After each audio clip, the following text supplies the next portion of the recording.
niat menyerang Pak Jokowi dan orang-orang di sekelilingnya. Muhammad Taufik, penggugat ijazah Pak Jokowi di PN Solo, justru senggol Mahfud MD. Masa mau menggugat Mahfud MD yang dianggap memihak Pak Jokowi?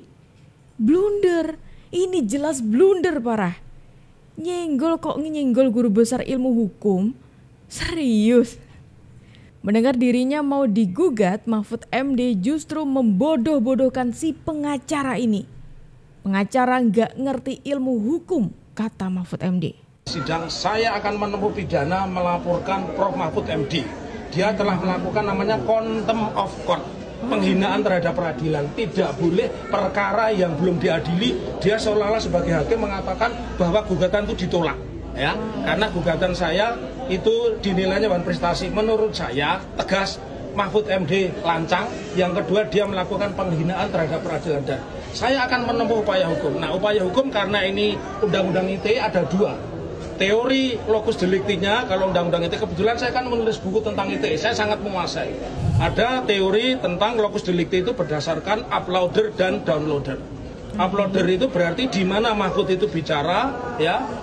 Downloader itu berarti di mana saya mendengar. Nah, untuk ringan saya bisa laporkan Mahfud itu di Surakarta atau Mahfud MD itu di Jakarta. Jadi tidak boleh seorang guru besar menilai dan memberi penilaian terhadap pengadilan yang belum diperiksa dengan mengatakan itu ditolak. Jelas dia akan mempengaruhi. Kenapa? Karena hakim-hakim itu muridnya. Mahfud tidak sadar itu. Jadi ini membuktikan tadi yang dibilang oleh rekan Andika, saya ini memang ahli pidana dan saya akan sikat Pak Mahfud MD telah melakukan yang saya sebut sebagai contempt of court, penghinaan terhadap peradilan. Pak Mahfud dan siapapun harus diberi pelajaran. Sidang ini masih taraf mediasi, masih kaukus. Kok tiba-tiba dia bisa menilai bahwa gugatan saya ditolak? Nanti semua orang tidak berani gugat. Begitu teman-teman, jadi ini informasi atau katakanlah ini breaking news-nya, saya akan mempidanakan Mahfud MD. Dia pertama bukan ahli perdata, juga bukan ahli pidana, dia tata negara, tetapi sudah mengomentari dan menjustifikasi gugatan saya ditolak. Itu sebuah kejahatan yang tidak bisa dimaafkan sebagai seorang akademisi. Ya. Itu dia pernyataan dari orang yang menggugat ijazahnya Pak Jokowi. Mendadak tiba-tiba nih, ada orang ini itu ngambek ya, marah. Ya nggak marah sih, ini tuh menyampaikan ketidaksukaannya dengan komentarnya Mahfud MD karena itu dinilai merupakan penghinaan pengadilan seperti itu dan itu dapat mempengaruhi hasilnya nanti, katanya seperti itu. Emang beneran Prof. Mahfud itu pernah mengatakan hal itu? Soalnya agak berbeda kalau ini dari sudut pandangnya Prof. Mahfud ya. Pengadilan negeri nggak bisa dong mengadili perdata soal ijazah. Apa coba ya kan? Misalnya saya mau berkara Mas Andusku, ijazah Anda palsu kok dibawa ke perdata. Apa kerugian saya? Kan kalau saya gugat Anda kan saya gugat karena ijazah saudara palsu, Anda harus bayar ganti rugi ke saya kan itu kalau perdata. Mestinya soal perjanjian. Iya kan soal perjanjian. Saya bilang pasti ke pengadilan akan menyatakan NU tidak berwenang, saya bilang. Saya sama sekali nggak tahu kalau ada kasus orang yang bernama siapa, Taufik gitu. Apakah mungkin karena Taufik, kalian lihat ekspresinya Prof. Mahfud gak sih teman-teman? Kayak kesel-kesel gimana gitu. Nah, komentar Prof. Mahfud ini dilontarkan ketika proses gugatan ini sedang berlangsung, sehingga dianggap akan mempengaruhi jika ada masyarakat yang juga ingin mengajukan gugatan yang serupa, Prof. Nggak tahu, saya urusan dia. Kan saya mengomentari perkara yang sudah diputus. Betul. Yang dikatakan sendiri oleh Rizal Fadila bahwa kami ditolak, maka saya arahkan ke pidana saja, kan gitu. Dan sekarang udah benar, ke pidana saja. Tetapi kawan ini menangkap bahwa pandangan Prof ini mempengaruhi hakim, sehingga perkara yang dia lakukan kalau cuma mempengaruhi hakim netral ya, ya terserah aja orang berpendapat. Tapi dia mengatakan, Mahfud mengatakan perkaranya Taufik ini akan ditolak. Padahal tidak pernah ada. Saya enggak tahu kalau dia gugat kayak apa gitu, itu perkara lokal kecil gitu. Dan Taufik itu siapa gitu, lalu ini gitu ya. Mau nebeng tenar. Mungkin. Tapi begini. Oke, menarik teman-teman. Di sini Prof. Mahfud memberikan pandangannya juga ya, kalau orang ini tuh siapa sih sebenarnya gitu loh ya, Ini perkara kecil yang dibesar-besarkan. Kemudian ini ketika ditanya, oh numpang tener, mungkin seperti itu. Ini begini, bukan soal itu. Kalau itu sih enggak terlaluan saya. Orang ini, Mas Don Bosco, ternyata enggak tahu ilmu hukum. Oh ya? Coba bayangkan Anda dengar, Mahfud akan digugat contempt of court ke peradilan pidana, akan saya pidanakan. Bodoh dia itu. Nggak ada di hukum pidana kita tuh contempt. Tanpa landasan hukumnya. Nggak ada. Nggak ada seperti itu. Contempt of court itu etika, bukan pengadilan pidana. Itu ada. Tuh, kan makanya di awal tadi kan saya sudah bilang, nggak salah nih ngelawan guru besar hukum gitu, nggak salah. Makanya nih jadi langkah dari siapa tadi namanya, Pak Taufik ya. Nah, langkah dari Pak Taufik yang menurutku ini blunder gitu loh. Karena Anda ini seseorang yang berusaha untuk menyenggol Prof. Mahfud dikaitkan dengan hukum, yang mana Prof. Mahfud ini guru besarnya hukum. Ya, menurut saya tidak masalah. Cuman yang harus dipahami oleh Pak Jokowi dan tim hukumnya, kalau itu gugatan pidana itu tidak bisa diwakilkan, harus Pak Jokowi sendiri itu. Dan saya suka kalau dia digugat pidana oleh Pak Jokowi. Kalau gugat perdata kan memang pekerjaan saya sebagai pengacara. Saya kan jadi advokat sudah 32 tahun gitu. Jadi itu tidak masalah. Sama juga ketika kita menggugat. Nah, terus yang harus khalayak ketahui, Tribuners ketahui, tipu UGM ini bukan bagian langsung atau tidak langsung dari TPUA. Jadi kita tidak mungkin menempuh cara-cara mendatangi Pak Jokowi. Ya cukup informasi mereka nanti kita pakai begitu. Wah, ini lagi-lagi Pak Taufik menantang katanya, oh saya nggak takut kok kalau mau dilaporkan oleh Pak Jokowi gitu, saya malah suka. Saya jadi ingat ini deh kalau statement tersebut ya, saya jadi ingat Bu Gigi Sujana yang pernah mengatakan kalau digugat Pak Jokowi, oh kita happy seperti itu, happy sekali, happy saking happynya tuh jadi ini ya, sampai menangis, sampai membuat narasi-narasi yang enggak di media itu, saking happynya seperti itu ya. Ya ampun, saya jadi ingat juga nih, Pak Taufik ini kan merupakan orang yang membentuk adanya tipu UGM ya.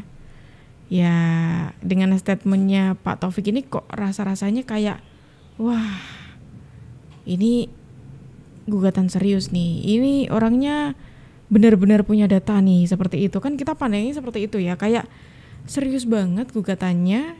Beliau ini orang yang wah gitu ya kan. Tapi setelah melihat kemarin ya, adanya kasus kemarin kok jadi ragu sama tipu UGM. Karena apa?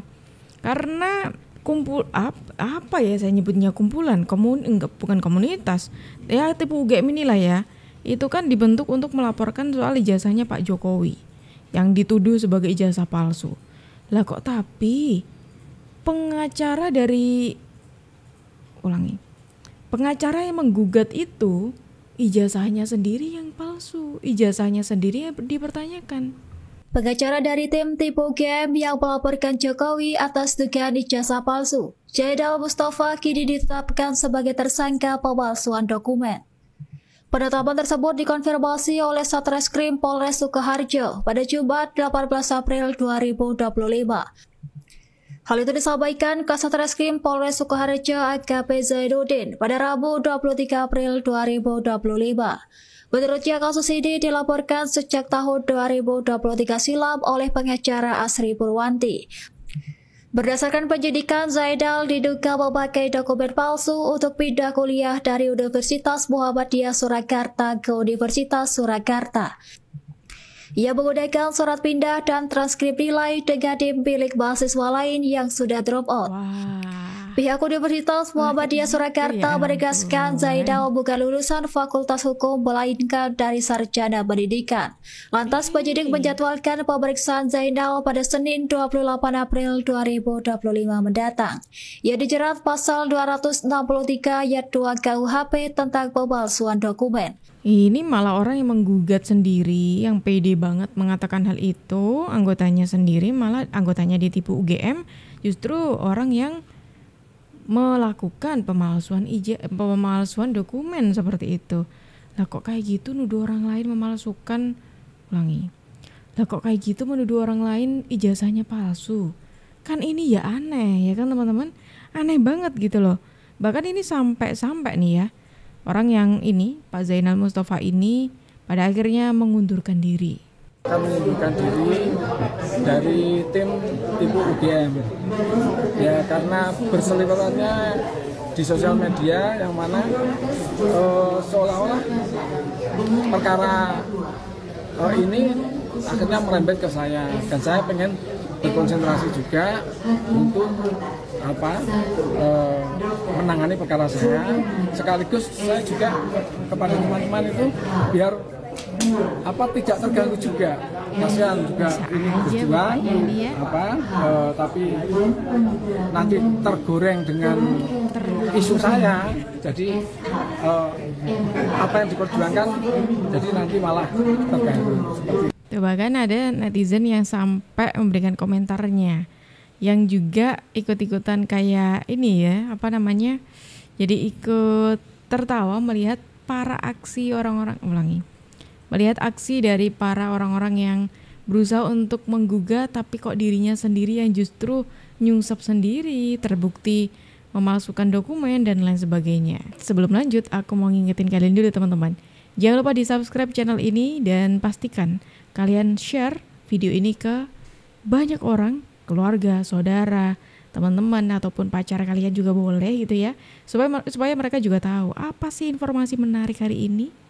Kalau sudah, yuk kita lanjut. Guys, tahu gak kalian? Pengacara yang kemarin melaporkan tentang ijazah Jokowi itu palsu, ternyata dia sendiri memalsukan dokumen. Coba lu pikir, orang yang teriak-teriak ya kan melaporkan Pak Jokowi ijazahnya palsu, justru dirinya yang membuat dokumen palsu. Nah, kan? Aduh, gak berkaca sih. Gak mawas diri kalau kata orang tua dulu gitu loh. Jadi kalau Anda mempermasalahkan ijazah Jokowi palsu atau tidak, harusnya tanya dulu diri Anda, apakah memang saya itu benar dalam posisi sekarang melaporkan ijazah Jokowi, atau saya justru yang salah arah. Guys, kalau UGM mengatakan palsu, ya udah. Pak Jokowi mau berkelit apapun juga, ya ini yang berhak menjelaskan palsu atau tidak. Lah kalau ini menjelaskan sebaliknya, ijazahnya asli, sudah tuntas. Dosennya Pak Jokowi kan masih ada yang hidup kan, periksa dosennya sebagai saksi. Tidak cukup dengan itu saja, tanya teman seangkatannya, Liting 85 kalau nggak salah ya. Kamu Liting 85, pernah nggak punya teman namanya ini, Joko Widodo, kelahiran di Solo tahun sekian-sekian? Oh ya, betul teman saya. Tamat nggak dia? Tamat tahun ini. Oke, sudah cukup buktinya, itu semua cukup. Ya, mau apa lagi gitu? Apa lagi? Tidak nanti membandingkan, wah ini kupingnya mekar, wah ini giginya, bukan itu. Nah, ini pernyataan dari mantan Kabareskrim Komjen Pol Purnawirawan Susno, teman-teman ya, yang juga ikut bersuara mengenai masalah ijazahnya Pak Jokowi. Dan ini menarik menurutku ya, karena di sini beliau mengatakan, dosanya Pak Jokowi masih ada kan? Ya udah tanya aja. Satu katanya Pak Jokowi masih ada kan? Ya udah tanya aja. Tapi teman-teman, kita kan juga sudah tahu ya, UGM juga sudah buka suara, teman-temannya Pak Jokowi juga sudah buka suara, tapi mereka saja tidak mau percaya. Itu yang terjadi. Dan itu yang memang benar-benar terjadi. Mereka tidak mau percaya padahal buktinya itu sudah ada. Pak Jokowi punya ijazah. Kemudian Pak Jokowi dosanya masih sehat. Sudah, ya silakan ditanya gitu loh. Temannya bahkan juga sudah buka suara, teman-temannya Pak Jokowi, teman seangkatannya juga sudah buka suara dan menjelaskan, oh iya benar kok, Pak Jokowi ini dulu teman seangkatan saya, dulu kuliah di sini. Tapi mereka masih belum mau percaya soal itu. Ya kan susah ya toh.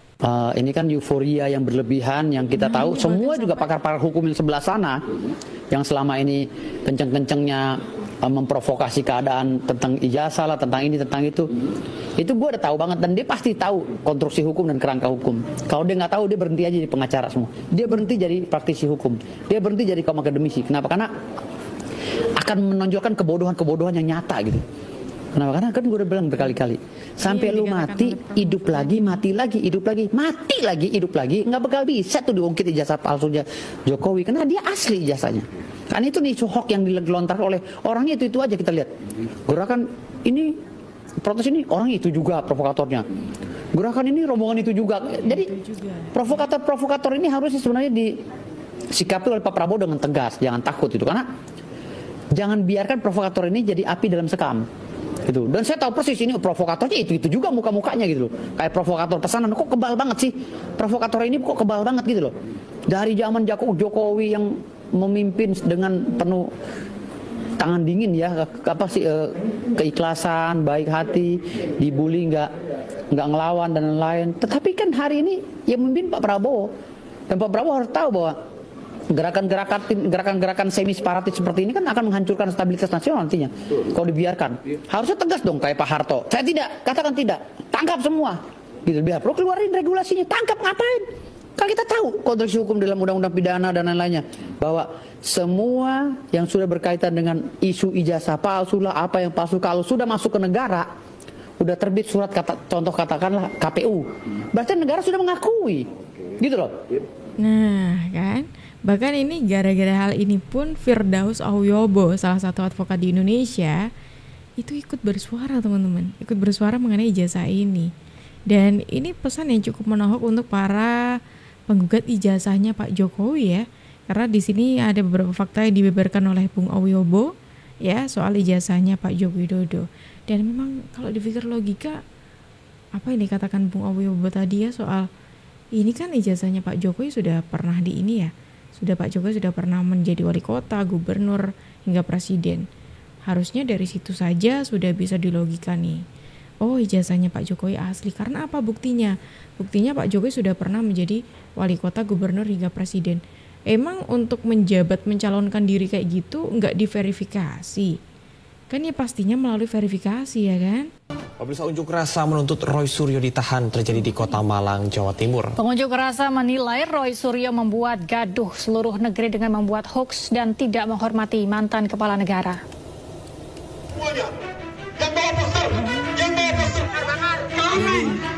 Unjuk rasa meminta Roy Suryo ditahan digelar oleh masyarakat militan pecinta Jokowi di depan gedung DPRD Kota Malang, Jawa Timur. Para pengunjuk rasa membakar ban dan meneriakkan sejumlah tuntutan. Presiden satu-satunya yang meresmikan Hari Santri Nasional. Pengunjuk rasa menilai Roy Suryo telah menyebar hoaks dan fitnah pada Presiden RI ke-7. Menurut mereka, tindakan yang dilakukan Roy Suryo merupakan tindakan tak beretika dan membuat gaduh negara. Selain meminta Roy Suryo ditahan, pengunjuk rasa juga meminta tokoh politik dan pensiunan jenderal agar menghormati proses demokrasi. Kami mengharapkan adanya proses penegakan hukum karena kami menilai kehadiran daripada Roy Suryo telah membuat gaduh Republik ini. Selain itu, sebagai masyarakat yang merasa bahwa Presiden Joko Widodo telah berjasa kepada kami, apalagi kemarin pandemi COVID ya Mas ya, itu kan masyarakat betul-betul kesusahan dan Pak Jokowi hadir dengan solusi yang sangat membantu masyarakat. Pada akhirnya nih orang-orang para pembuat kericuhan ini satu persatu bukti terkuak ya kan, kayak contoh tadi pengacara penggugatnya itu terbukti dokumennya dipalsukan. Kemudian ini ada juga nih aksi yang meminta Bung Roy dan juga Bung Rismon ini segera ditangkap seperti itu ya. Perlahan kalau katanya ada yang pernah mengatakan kebenaran akan menemukan jalannya, ya emang benar ya, ini contohnya seperti itu teman-teman. Gimana kalau menurut kalian? Silakan tulis pendapat kalian di kolom komentar dan terima kasih karena kalian sudah menemani aku dari awal sampai akhir. Aku Jubju pamit undur diri. Sampai jumpa.